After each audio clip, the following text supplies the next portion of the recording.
வந்த சுடற்கொடியே சோகத்தை நிறுத்தி விடு. நாளை வரும் மாலை என்று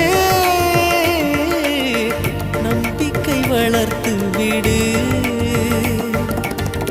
நம்பிக்கை வளர்த்து விடு. நம் காதல் ஜோதி கலையும் ஜோதி கலைமகள் மகளே வாவா. காதல் ஜோதி கலையும் ஜோதி